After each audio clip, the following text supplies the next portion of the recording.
that doesn't mean we're together. Listen. People walk in together all the time. That don't mean that they're together. They behind me. They gonna kill me, y'all. I'm gonna make them kill me, y'all. Today is the day I die. What if the last words you ever heard from someone were broadcast live? Not in a whisper, but screamed into a phone as cop lights chased them down a dark road. Imagine it. A man clutching the wheel, camera shaking, voice eerily steady. Today is the day I die, he declares.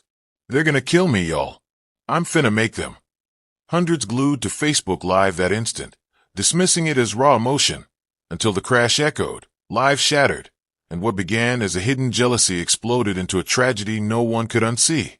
That unfolded on December 28, 2024, in Columbia, South Carolina, turning a private breakup into a public horror show streamed for the world, where 3 souls were lost in the fallout. Welcome to Explosive True Crime Stories, the spot where we go beyond the surface shock to uncover what really ignites these nightmares, and how to shut them down before they start.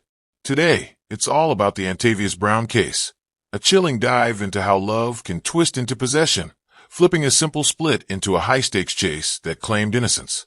Think about it. What if one overlooked sign in your own world is the thread that unravels everything? We'll peel back those layers, exploring the mental triggers, like how rejection can shatter someone's core, fueling a rage that blinds them to consequences. And we'll equip you with practical moves to stay safe, from spotting subtle control tactics early to crafting an unseen escape route if things turn tense. First, meet the players in this unraveling. Nadera Tapia, born in '86, was the pulse of Colombia's underground scene, running the most popular podcast while juggling life as a single mom to 2 kids from a past chapter. She hustled hard events, interviews with strangers, building her media world from the ground up, all on her terms. Then there's Antavius Brown, 36, hailing from Alabama, chasing his own spotlight as rapper Get It Brown, with tracks hitting local spots and a tequila brand, GB Tequila, as his big business play. They shared an apartment on Blossom Street for 2 years, mixing dreams and daily life, with neighbors viewing them as a solid pair. Brown poured love into posts about his son from earlier days, wearing that proud father role like a badge. Yet, something simmered underneath, quiet at first. Brown's care edging into territory claims. By the tail end of 2024, Tapia drew the line, telling him to move out before the new year hit. It could have ended there, a straightforward exit. But on Christmas Eve, his social feed shifted gears, blending thanks with undercurrents of fury. I appreciate the love. Followed by, when I know I'm righteous, I'll go to war with whoever and die about it. Tapia's mom fired back in the comments, branding him dangerous and pleading for eyes on her daughter's safety. From there, the digital storm brewed, with live sessions and heated exchanges dragging everyone into the fray.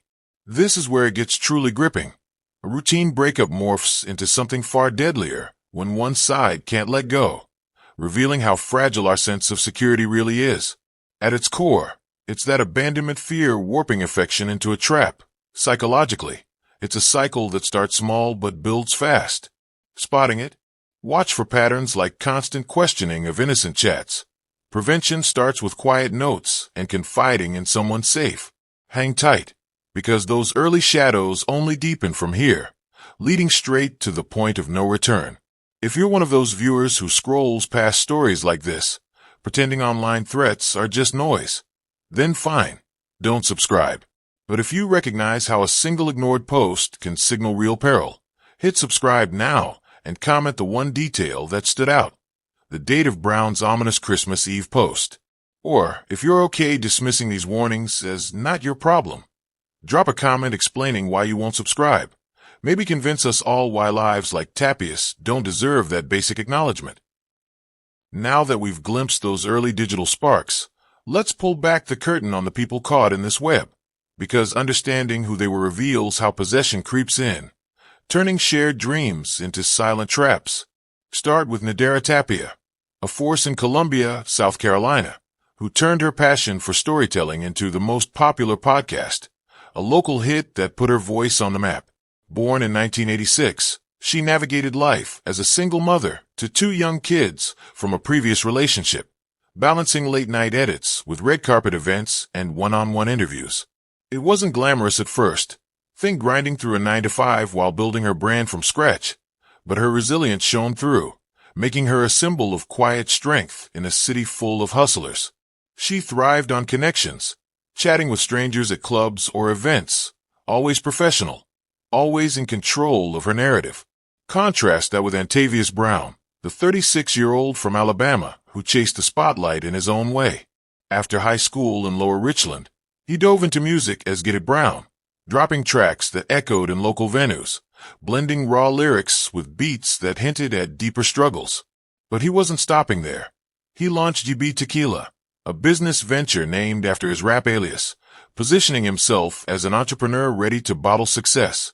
Friends described him as devoted, especially to his son from an earlier chapter. His Facebook was littered with those heartfelt posts, painting him as a father who lived for those moments. On the surface, when he moved into Tapias Blossom Street apartment 2 years back, it looked like a perfect match. 2 ambitious souls sharing space, supporting each other's climbs. Yet, peel away that facade, and you spot the undercurrents, the subtle shifts where affection edges into ownership. Brown's posts and behaviors started hinting at a need to claim, not just share. He'd question her kindness during interviews, seeing politeness as invitations for betrayal. It's that classic slide from protection to isolation, where one person's insecurities start dictating the rules. Psychologically, this often stems from insecure attachment, a deep-rooted fear that love means total control, or else it's loss. In their case, it built quietly. What began as shared goals morphed into him monitoring her moves, interpreting her independence as a threat. Neighbors might have seen harmony, but inside, those toxic threads were weaving tighter, especially as Tapia's success highlighted her self-reliance. Why does this pattern matter so much? Because it's the root cause that flips seemingly stable relationships into powder kegs, jealousy unchecked, feeding on silence until it demands everything. If something here echoes in your world, like a partner twisting your successes into accusations, here's a grounded prevention step. Recognize it early by journaling those off moments, then confide in a neutral third party, maybe even a counselor, to break the cycle before it escalates. Self-protection-wise, build subtle boundaries, things like separate social accounts or a trusted contact who checks in regularly. These aren't dramatic fixes. They're quiet shields that could have altered this story's path. And as we'll see ahead, ignoring them only lets the shadows lengthen, pushing toward that fateful confrontation. Millions see possessive patterns like Brown's play out online every day. But if you're content to watch without learning the principle behind them, insecure attachment fueling control, then skip subscribing. We are starting tonight with some breaking news. Right now, we know the names of the suspect and the victim who died in a crash on Garners Ferry Road. This happened Saturday morning. The Richland County Coroner's Office has identified the suspect as 36-year-old Antavius Brown and the victim as 52-year-old Ryan Heyman. We're also learning new details from Columbia Police on what led up to this crash. Our Josie Frost has the details.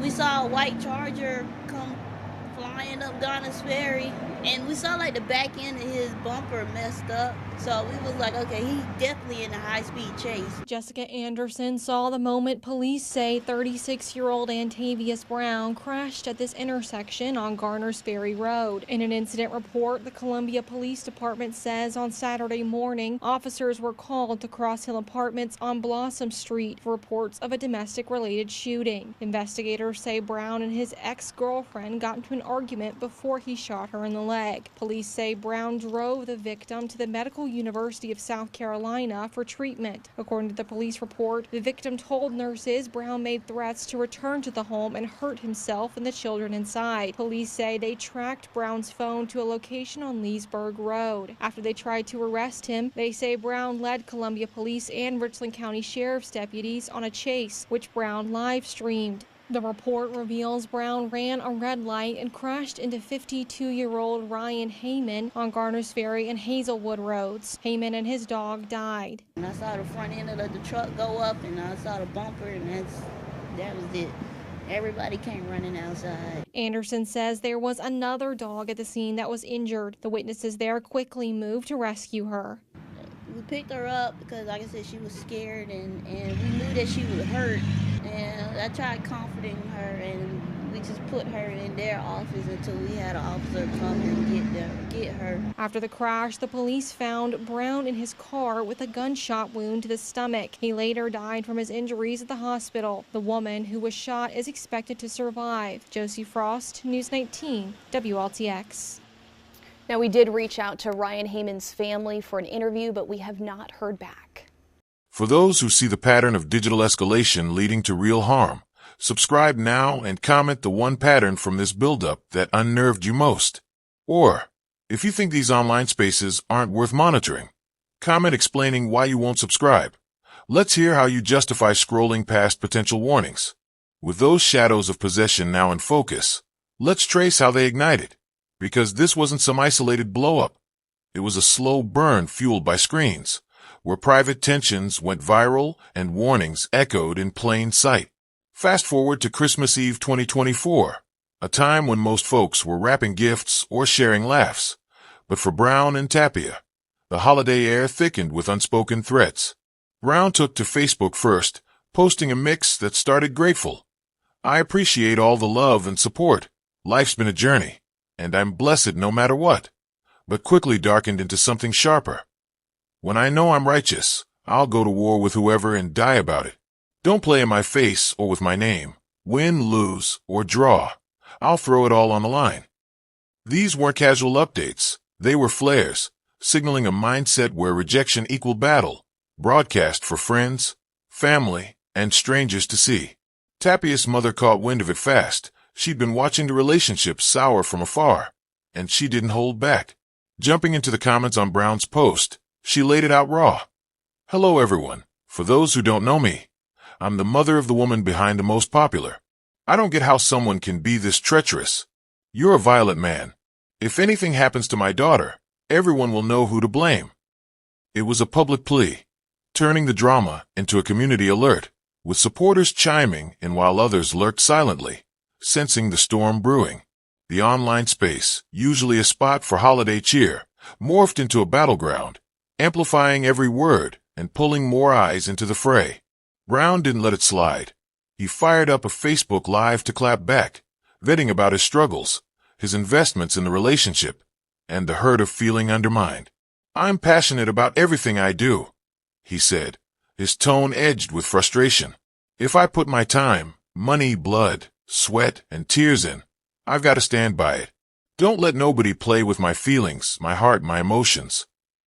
The stream drew viewers in real time, but the comments twisted darker, rumors and jabs about his personal life, whispers suggesting he was hiding something, which only cranked his anger higher.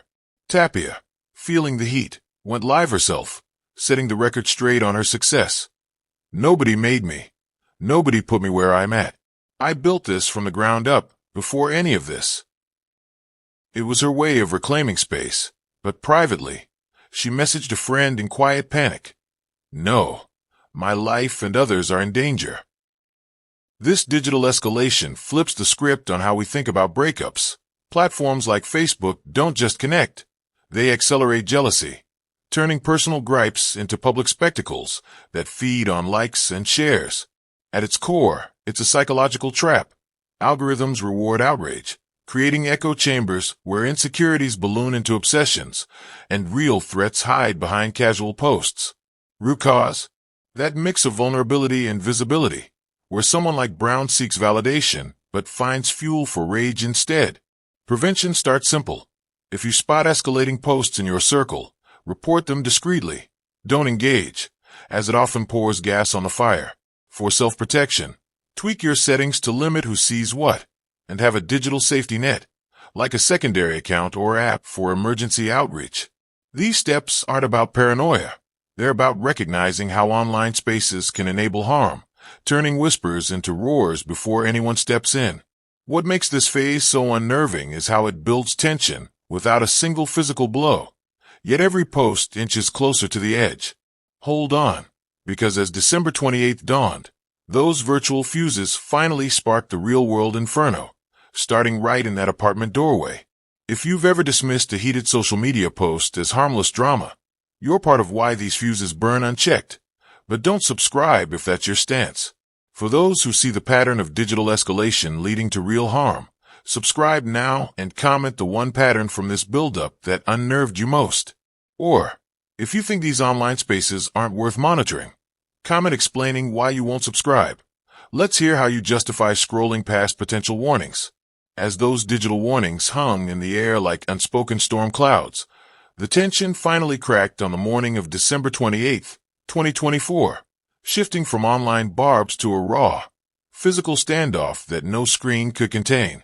Inside Tapia's apartment on Blossom Street, with the kids home and the city waking up outside, Brown cornered her in a heated accusation of infidelity. His voice filled the space, demanding answers, escalating from words to something far more volatile. The argument wasn't subtle.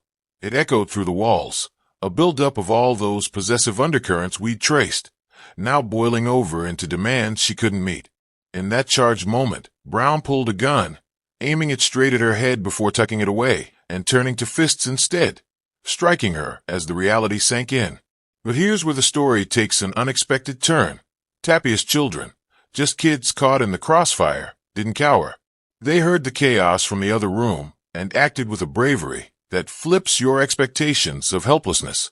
One of them smashed through the bedroom door, and together they swarmed him, pulling at his arms, creating just enough distraction for Tapia to bolt toward the exit. They followed her lead, racing for safety, but Brown was quicker, intercepting them at the doorway. He drew the gun again and fired, a single shot that struck Tapia in the leg, blood marking the floor as she collapsed in pain. "I just knew I was about to die," she later told investigators, her words capturing that split-second certainty of an end. He didn't finish it there, though.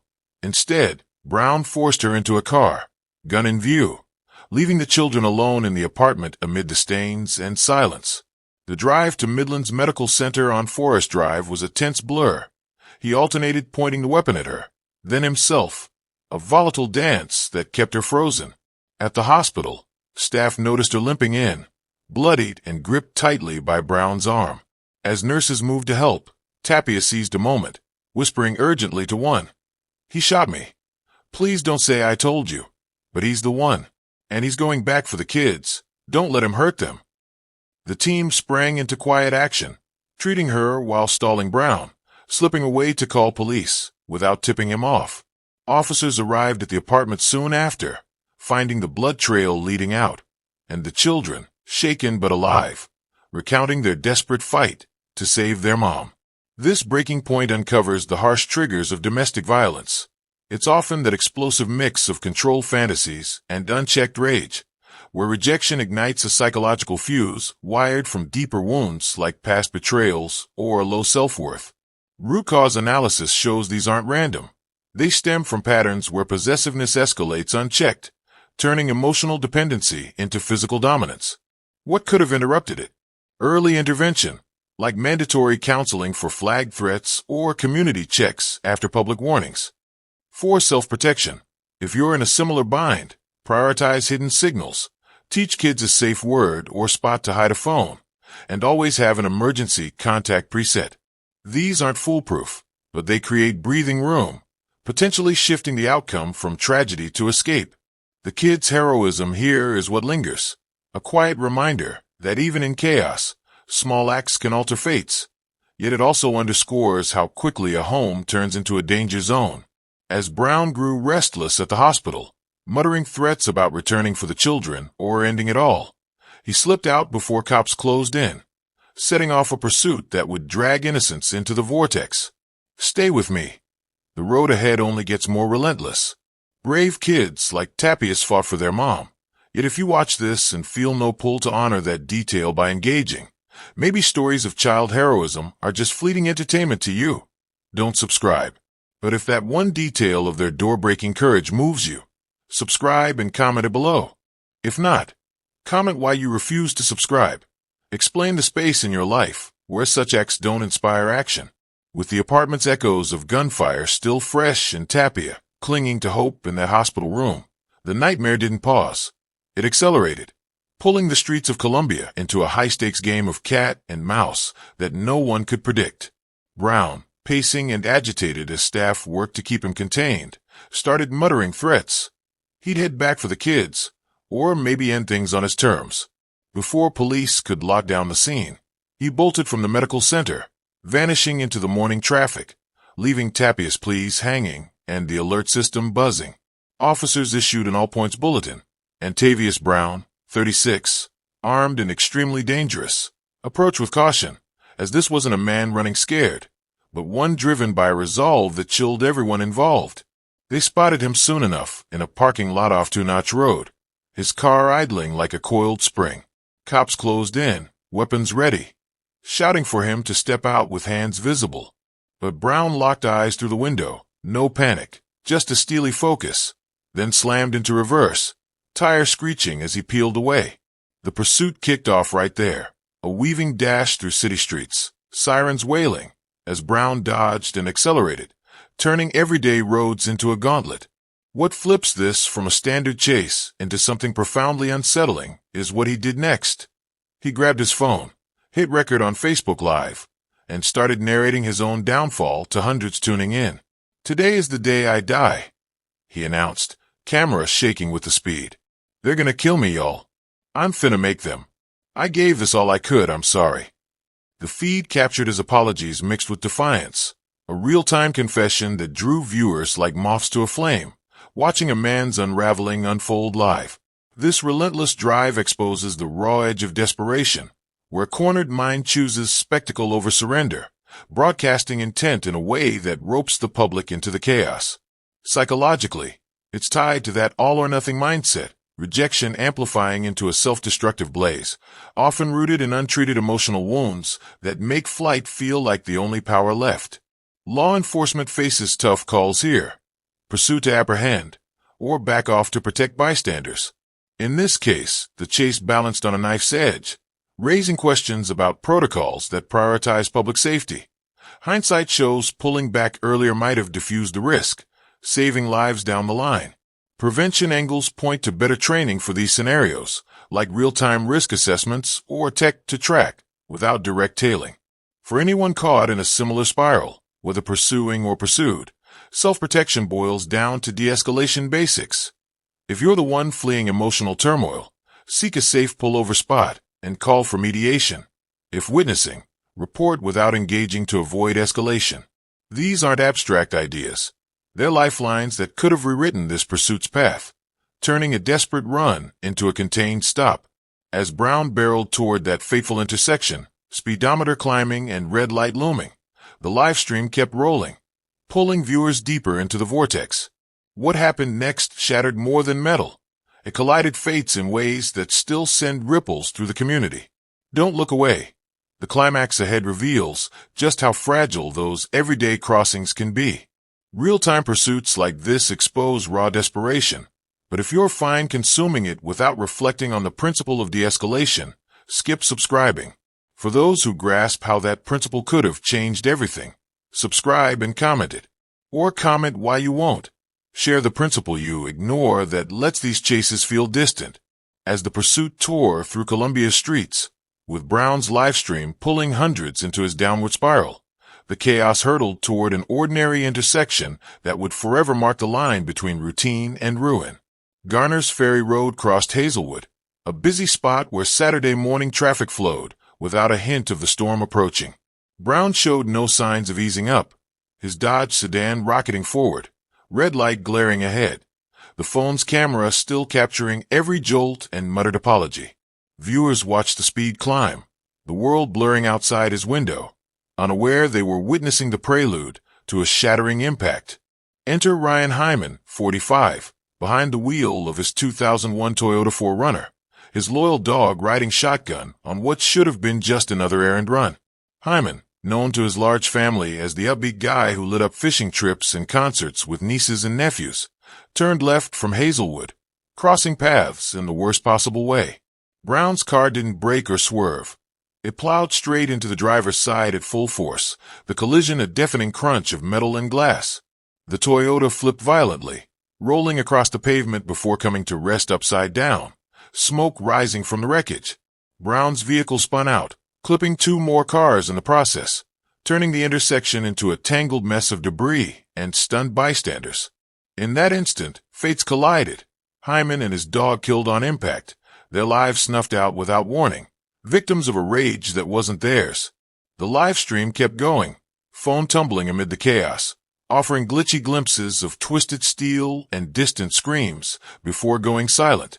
Inside his crumpled Dodge, Brown turned the gun on himself, firing a shot into his stomach, the same weapon that had wounded Tapia hours earlier now sealing his own end. Emergency crews descended on the nightmare, paramedics cutting through mangled doors to reach Brown, who was conscious but bleeding out, while others confirmed the grim toll in the Toyota. The other drivers escaped with injuries, but the scene was pure pandemonium, sirens overlapping, witnesses frozen, as responders prioritized saving who they could without judgment. This climax flips everything on its head, transforming a personal vendetta into a public catastrophe where innocents pay the ultimate price, all because one man's unchecked dissent intersected with everyday lives. Digging into the causes, it's that lethal blend of impulsivity and access, Brown's rage, amplified by easy gun availability and a pursuit that didn't de-escalate, created a perfect storm. Psychologically, self-inflicted wounds like his often stem from a final grasp at control and utter defeat, a tragic endpoint to the possession patterns we'd unpacked. Prevention here calls for stricter red flag laws, flagging volatile individuals from firearms based on prior threats, and refined chase policies that weigh bystander risks more heavily. Imagine if protocols had ended the pursuit blocks earlier, sparing that intersection. For self-protection in a world where such collisions lurk, stay vigilant in high-traffic zones. Scan for erratic drivers at crossings.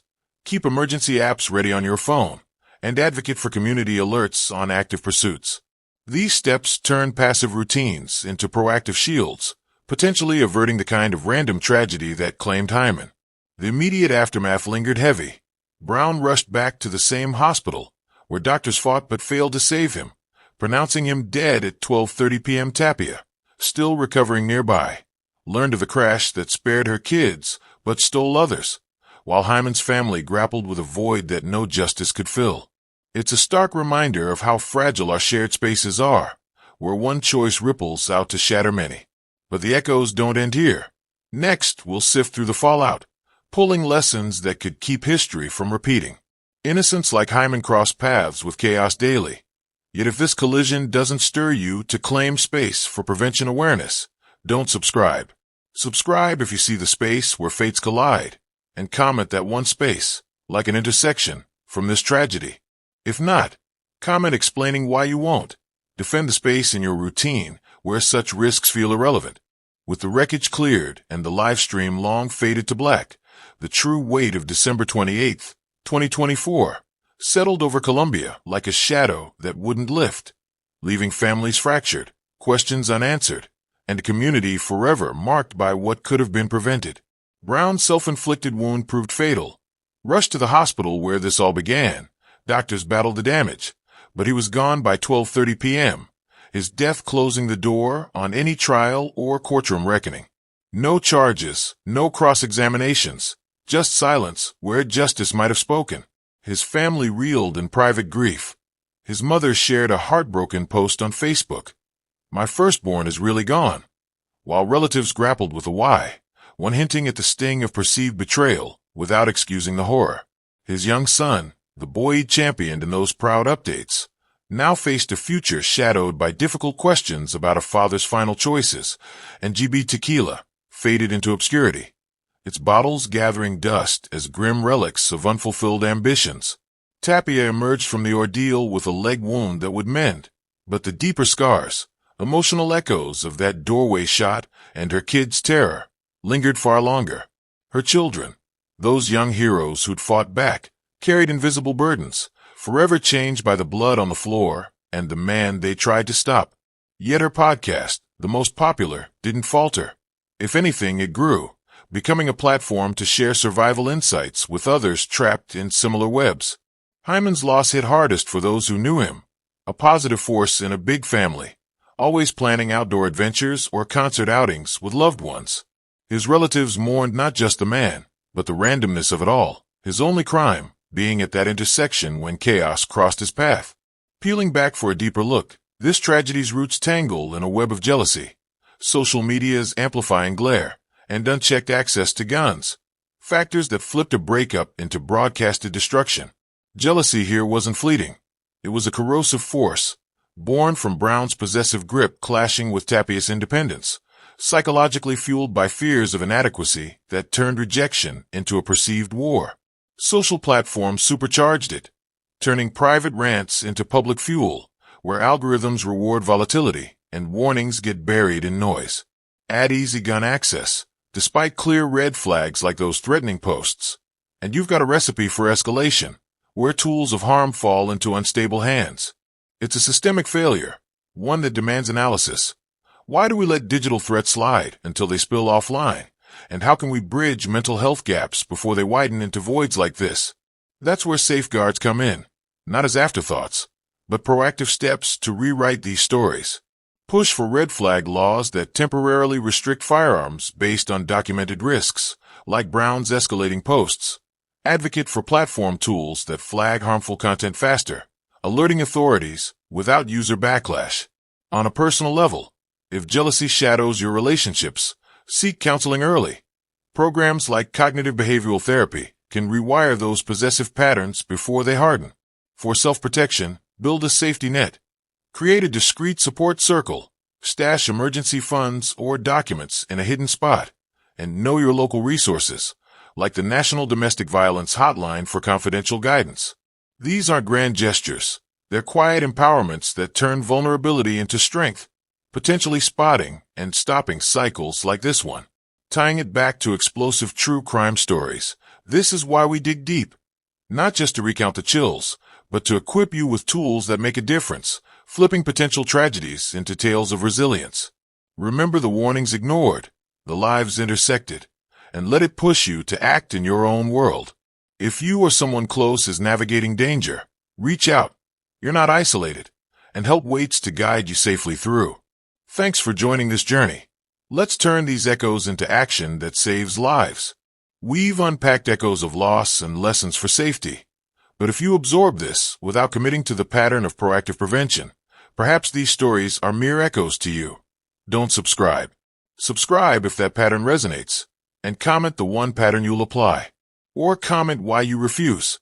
Explain the pattern in your life that keeps you from joining those who turn echoes into action.